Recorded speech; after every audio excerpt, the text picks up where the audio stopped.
Wanna go? Whoa. What? Wanna go? What the fuck?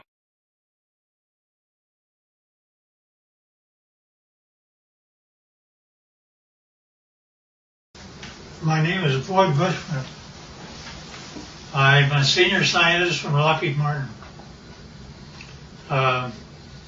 I have 27 patents.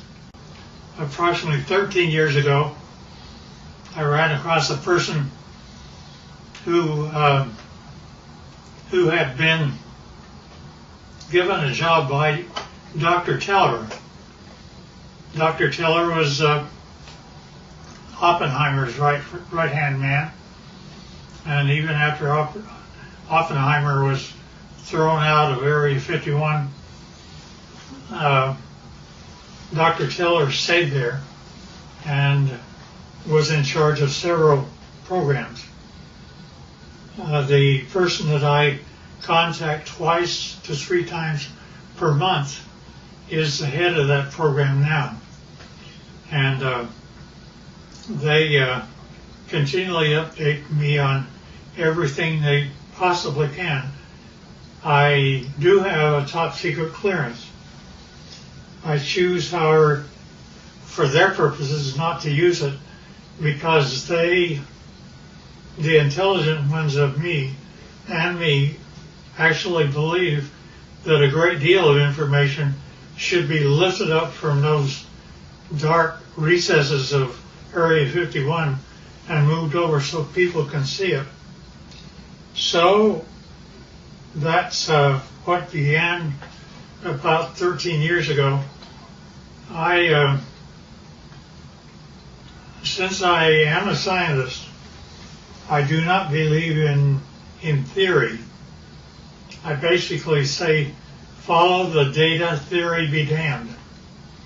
If something can't verify by a physical test that something is true, then I do not care to accept it in that I present.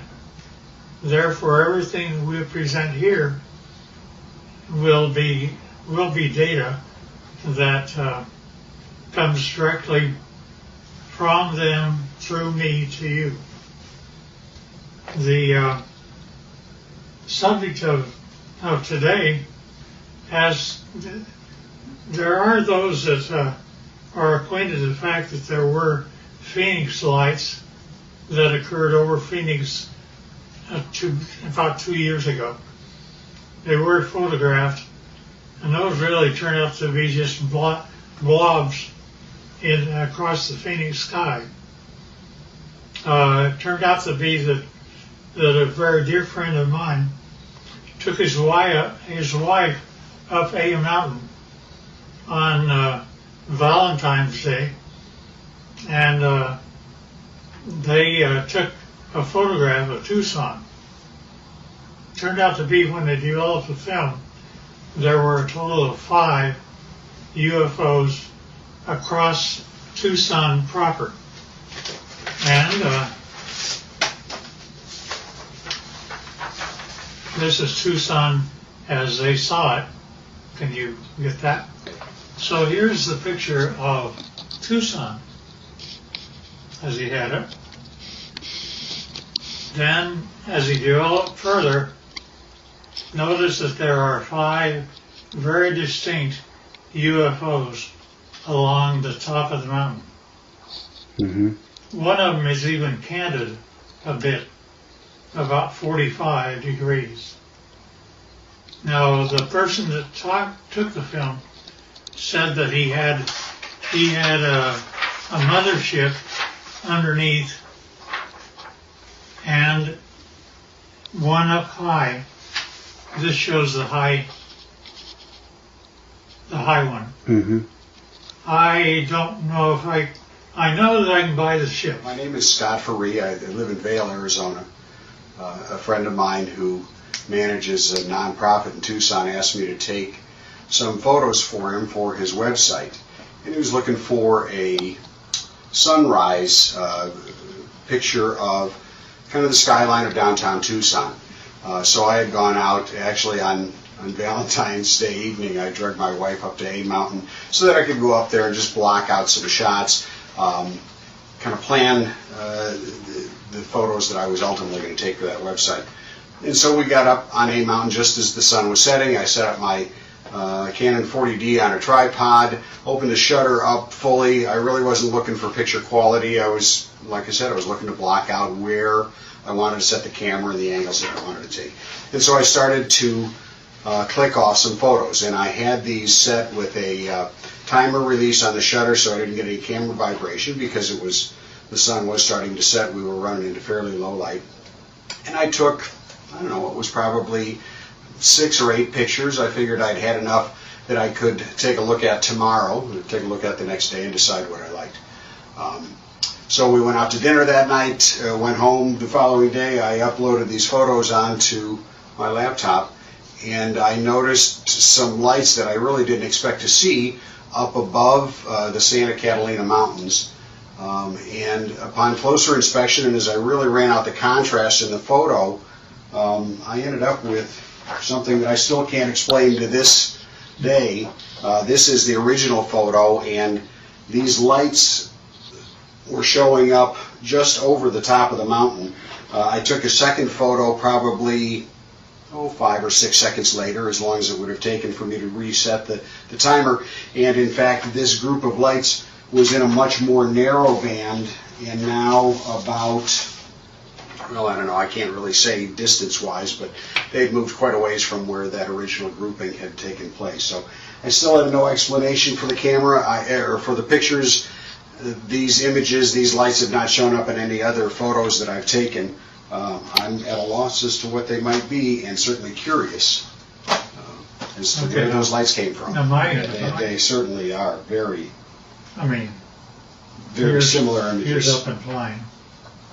Let me go through, now on the ships, in order for me to believe it, I had to get blow-ups, and so here are 2 of them, which is blown up much higher. And I think I have one that, yeah, you can see the 45-degree candidate UFO.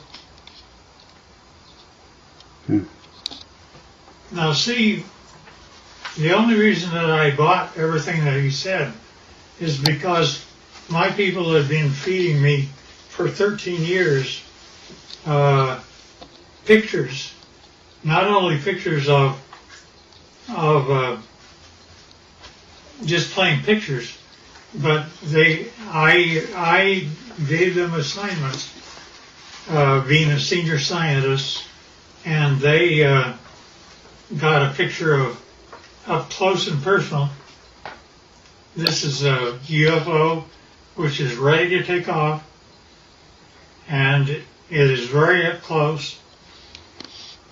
And they inform me that there are 3 elements which the UFO is contained.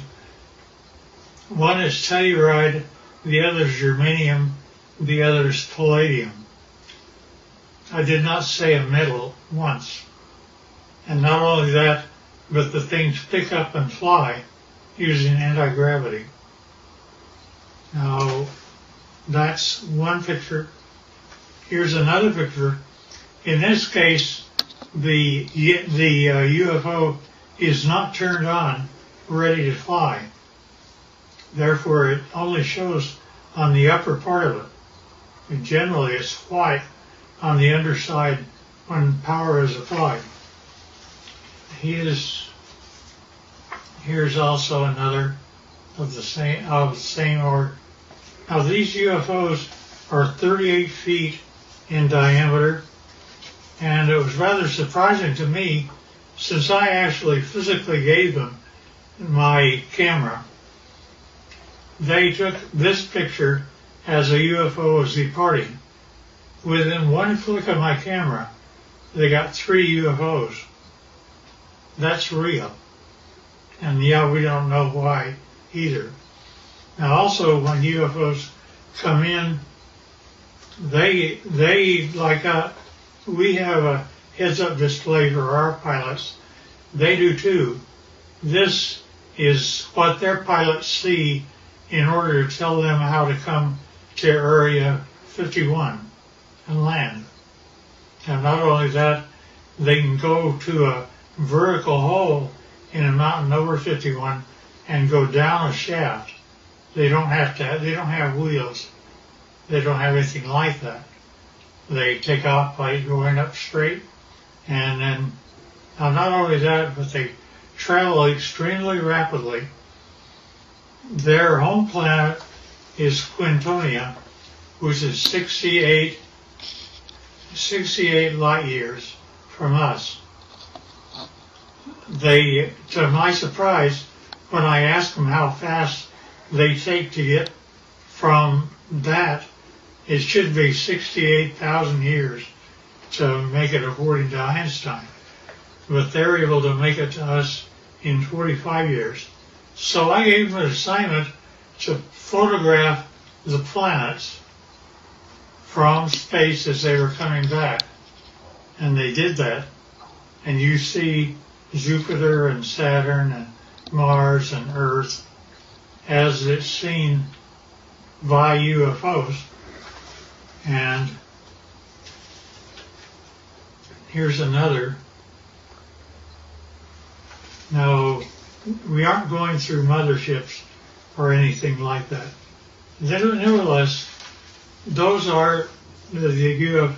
Now, when they actually get powered up and actually start traveling, it turns like this. You do not hear sound.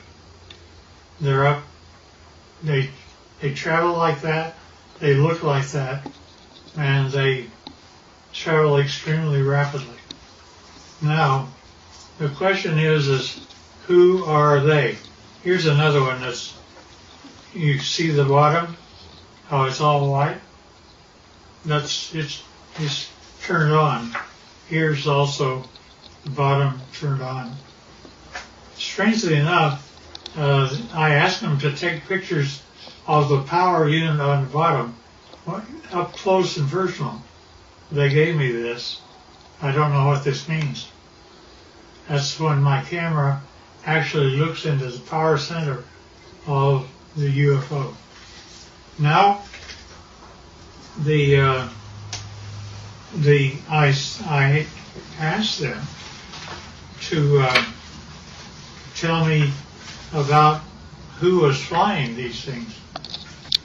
He therefore said, fine, they're approximately 5 feet, 4.5 to 5 feet tall. They had one or two of them around it that were 230 years old, and we have a total of at least 18 that exist and operate with our facility as Teller set it up. Now notice the eyes are different, nose are different, but they do have 5 fingers, 5 toes, 2 eyes, and rather strangely enough, I asked him how they communicate. He says, well, it's like this, boy. You all of a sudden have a question in your mind. You walk into a room with one of them, and all of a sudden you find yourself giving the answer to your question in your own voice. They're able to use your own voice by telepathy to talk to you. And I said, fine. Now that's how they look front. But when you turn around and look at the back, it's like that. Now notice that they have 3 backbones. They're actually cartilage. Nevertheless, it's a much more efficient system as ours. They also have 3 ribs in their system rather than more. This is also the back side of an alien. Here's a 45-degree look.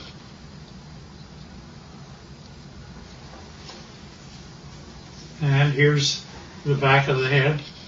Notice the veins and no hair. And now when we talk about aliens, I pushed the issue and he said, well, there's kind of two groups of aliens. Well, they divide them into two groups. One group he calls, it's like you have a ranch. And you have a ranch and you find that one group are your wranglers that know how to wrangle your cattle. There are others are rustlers, ones that steal your cattle. And indeed, that the two groups do act differently. To the ones that are wranglers are much more friendly and have a better relationship with us. Here's the other side of the alien too. Now also notice that their feet, where they have 5 toes, the toes are joined together like a frog, and yet they are dissimilar. Now there was a surprising occurrence, and that is my friend had one of them that was a friend, and he died here. And 10 days after his death, I was out visiting my buddy who's in this picture. And if you look very close, you can see that his friend is in spirit form right over his left shoulder. You can also see that the fingers are long, that there is something. We have an expression that basically say when a person dies, they stay around their body for 3 days and then go off, and they basically have the same thing that happens to them. Now, with respect to the alien craft, we have American citizens which are suited up like this, and they are working on UFOs 24 hours a day, and we're trying to learn what to do. These are two guys, two American citizens, and they're trying to protect themselves against germs and things like that. And here's another view of them. And here's another one. There's an upper part of a UFO and a lower part of a UFO. This is the upper part, and it's just one of them up there. They have, generally we give them suspenders so that if they start floating, they don't have gravity on the inside. Somebody can grab them and float them over to the side. And this is the home planet that they come from, which they call Quintonia. Now notice that the hand, that's an alien hand. Notice that the fingers are longer than ours by quite a bit, about 30% longer, and that's just the way they're put together. Now, at any rate,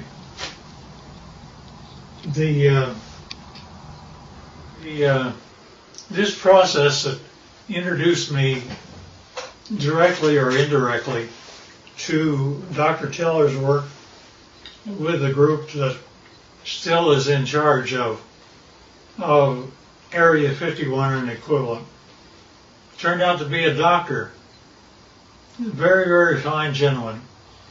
And I was carrying on a conversation with him. He saw how the subject was going, So he simply said, well, you need to know what I did one day. And I said, okay.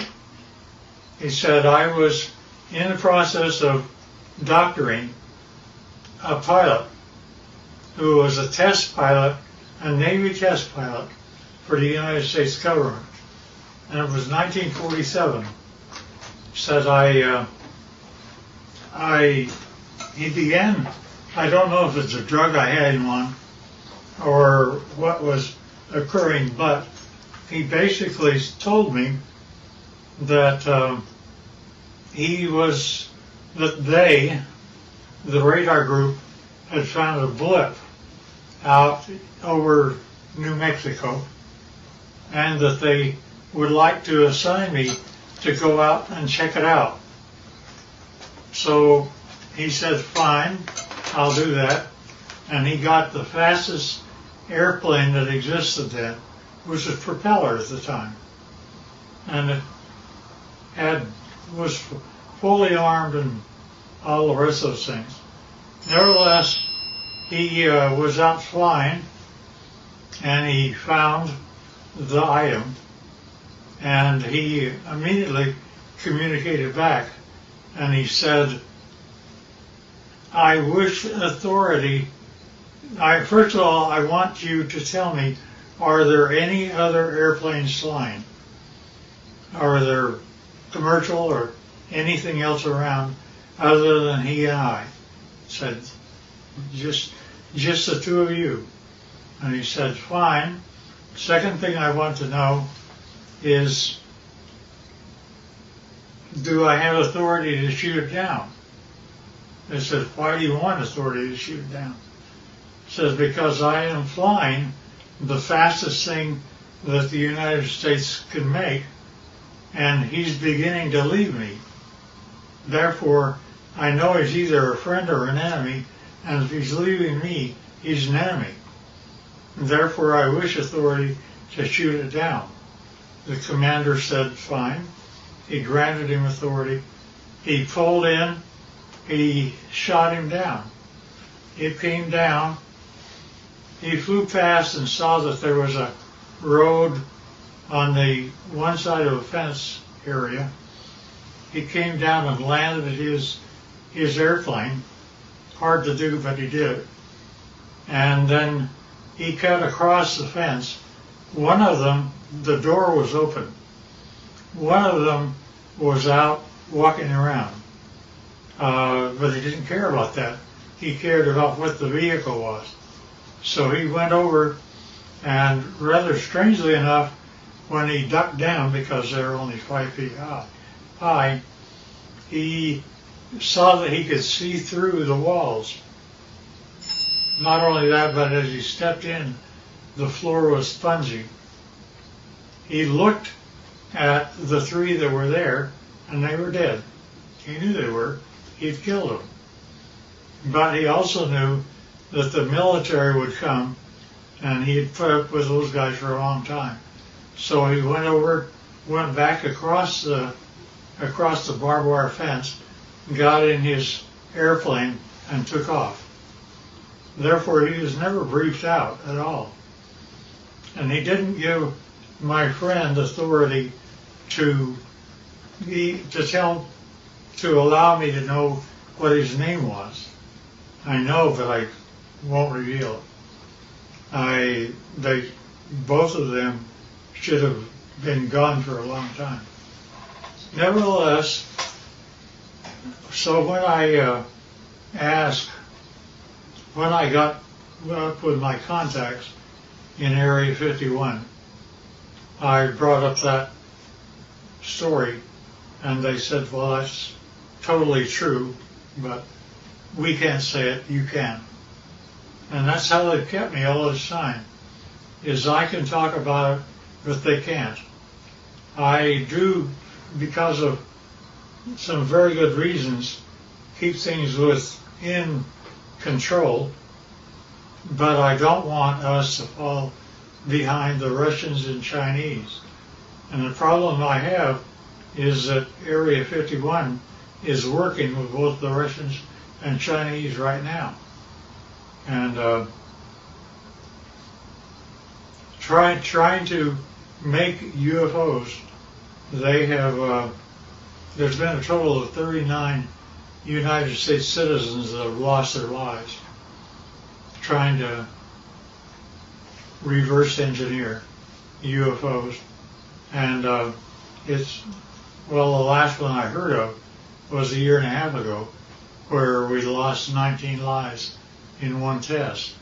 They actually wanted to bring various flying craft near the UFO, and the UFO defended itself, and 19 of our people died. Now, they kept giving me things rather than, they would give me pieces of UFOs, and I would come to my laboratories. I had the laboratories of Lockheed and every place else, so I would do that, but I would get pieces of UFOs.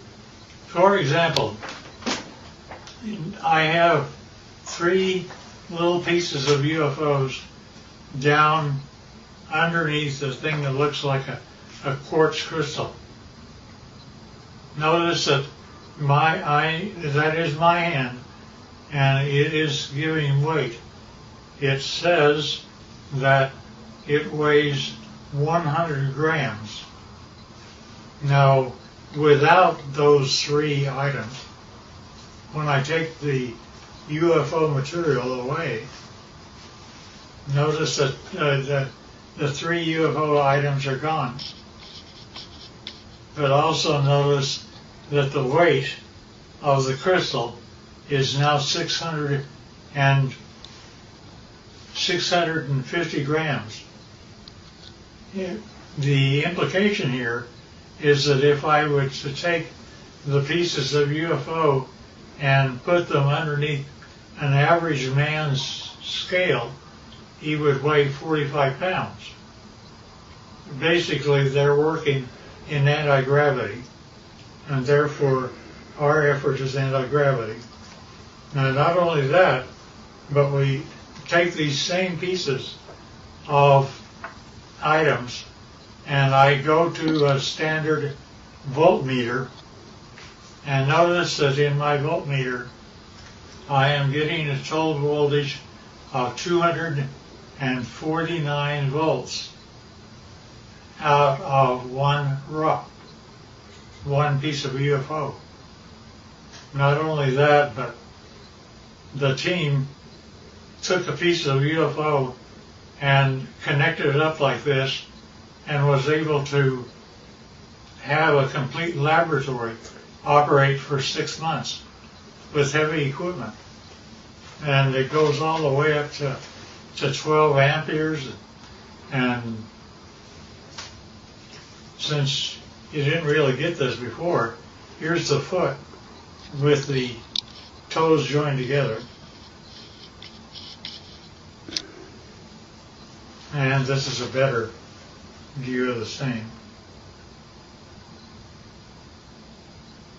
Now notice also, this is the body of an alien, and where we have 6 ribs that are connected together, they have 3. And the total height is less than 5 feet. And they still look like this, not like you and I. Nevertheless, so we're able to obtain voltages and anti-gravity, and anti-gravity appears several ways, which is rather unique and nice. Scotty talked about UFOs. I basically said, yeah, I understand, because here is what Area 51 was giving to me since the year 2000 and beyond. Notice it's recent, and we have 1 triangle, then we have 1, 2, 3, 4, 5, and we have one that's 150 feet across, if not larger. And each one of these are separate documentation of UFOs that were photographed and taken across the world from the year 2004. Now, when you actually get what that all means, is a UFO, when it's white on the underneath side, is ready to fly like that. And it's anti-gravity, that's the reason you don't hear anything. But when it's just parked means just floating in air. It could be above your house, like this, and this. This turns out to be the heads-up display that the aliens see of how to go to Area 51 and store their craft. Nevertheless, this is what the craft look like. That's how they change power. And notice that here's an egg-like thing, but it's standing on end only because it has no gravity itself. And that is a piece of UFO germanium. And this little dot is a piece of neodymium magnet, which is above the germanium, and it's floating all by itself. And that, again, is a UFO. And we don't know why, but the crystal appears to be colored rose, and we can't figure out why yet. There's a whole batch of analysis that we're having to do. Alien and side view, front view, top view, line.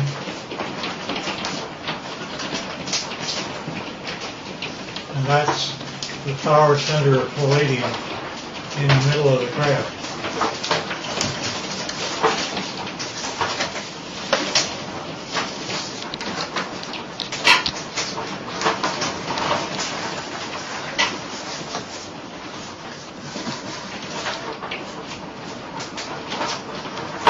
In case I missed anything.